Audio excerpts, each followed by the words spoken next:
the land of the broken promises. It's all estates, no cottages. When man busts and dusts and leave girls that long as it straight to the grind. No time for the colleges. But what are we doing for the movement? I'm trying to inform cause I already knew this. Government know that the youth them are ruthless. It's alright, but there's still room for improvement. Look, so make the most of it, no joke of it. I wanna be proud, look back and make a toast to it. I'm being more than truthful, you man are more than useful. So get your head to it, get to it, let's do it. We need to rise above, look, don't hide from love. We all got potential, but it's time to rise from dust. I ain't lying, bro, just start at a B-Tech National and rise to the heights above. There's a big culture in the UK at the moment of no ball games, with signs going up everywhere. This contributes in limiting the amount of space that young people can play on and be physically active. The culture is forcing young people into the negative aspects of social life, such as crime, antisocial behaviour and drug misuse.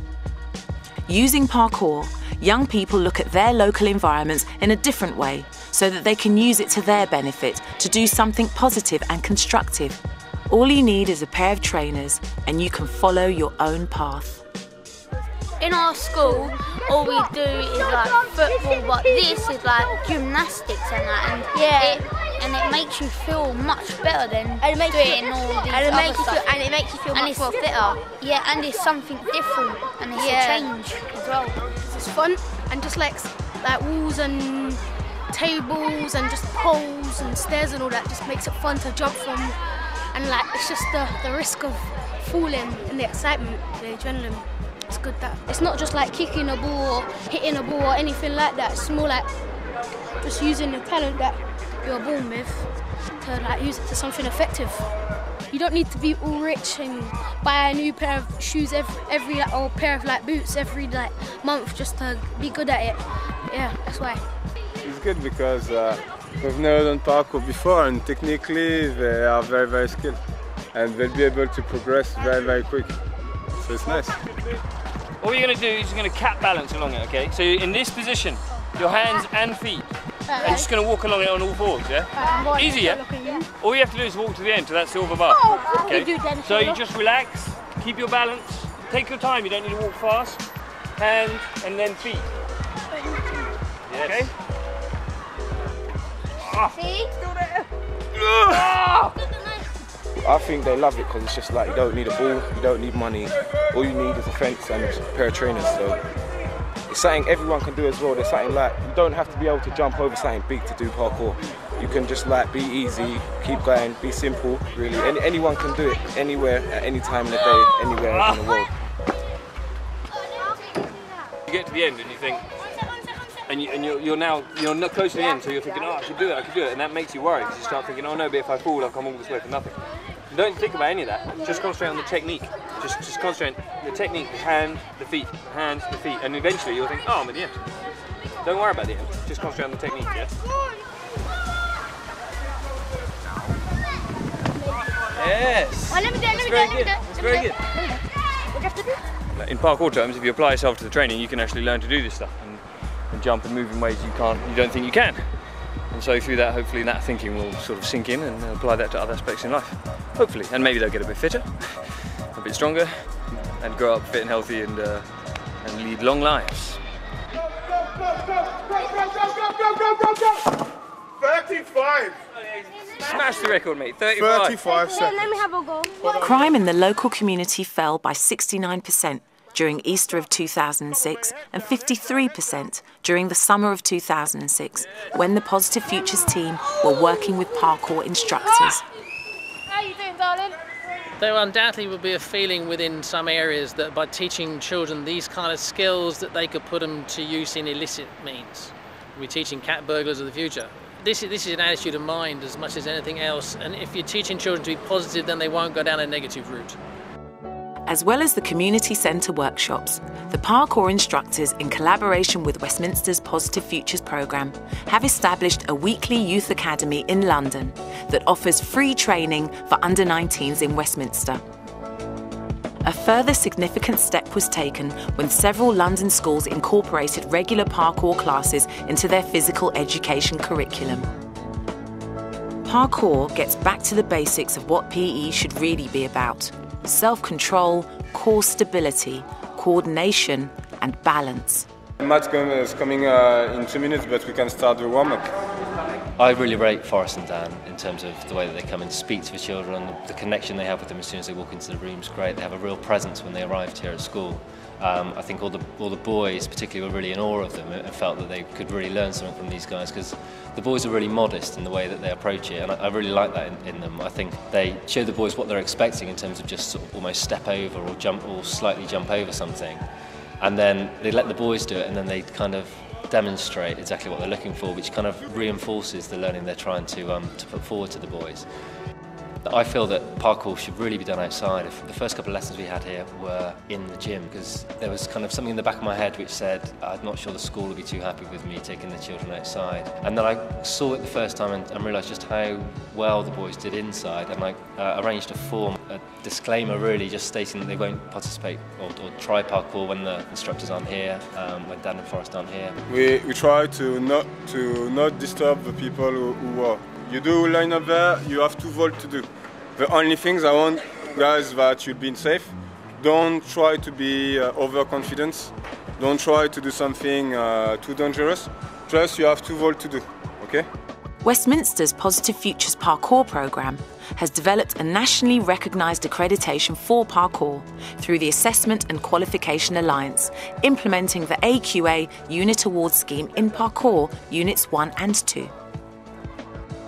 I love the control of it. I think that the control and discipline of everything is sometimes lost in the kind of doing repetition and making sure that the small, minute details covered in every sport, not just in the stuff, the balance work they're doing here, is really, really important for them to take that to other sports, because everything does connect to everything else, and it's really important for their core strengths, core stability, balance, all those sorts of things. So that's right. Yeah! The children could jump over things or climb things where they shouldn't be and things like that, but I think that the values which Forrest and Dan particularly come with are very legal in terms of they're teaching them self-discipline more than they're teaching them to do anything illegal. You can practice parkour without trespassing or going in private property. We don't seek to go places where we're not meant to go and not allowed to go, because we're just going to, if you do that, eventually we'll get kicked off and that will sort of ruin the training session. So we may as well go to somewhere where we can train, where we know we're not going to be bothered. And you can always find that kind of space in the city. There's plenty of spaces that are public access, that are free to use.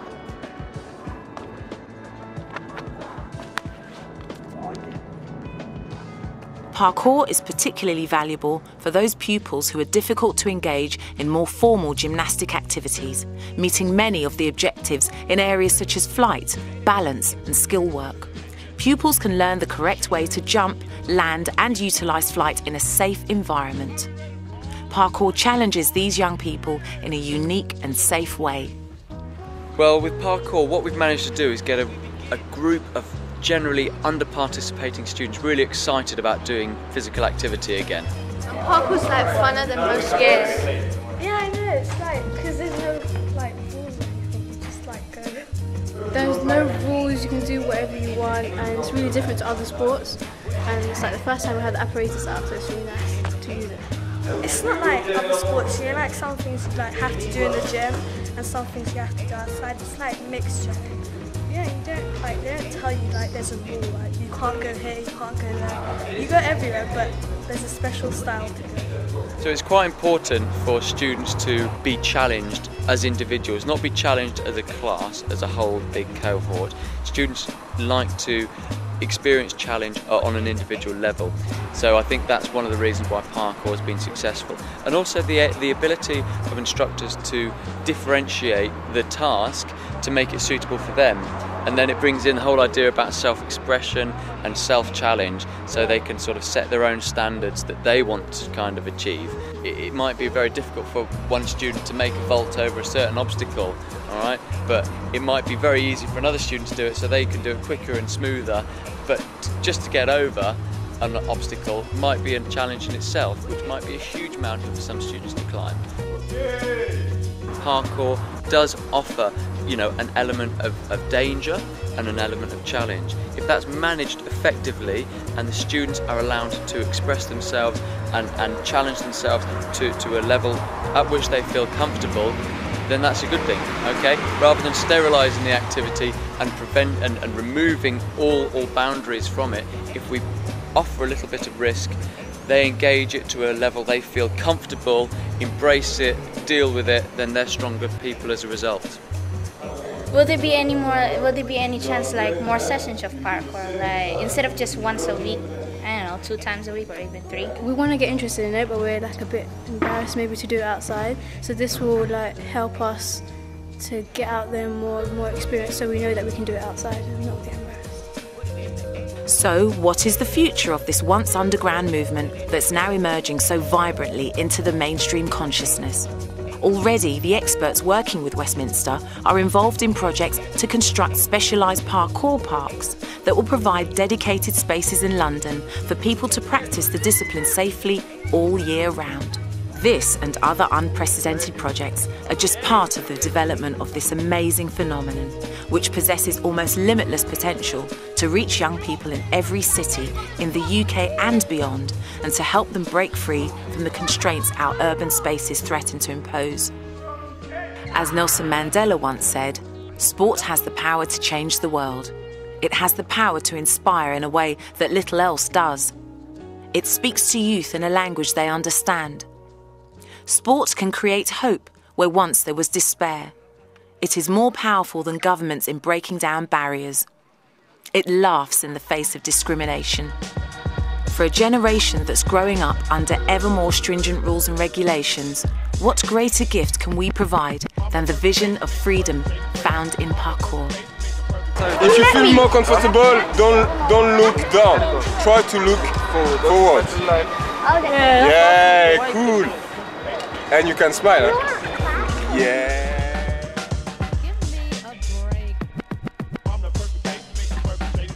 If you touch the floor there, it's 1 second penalty.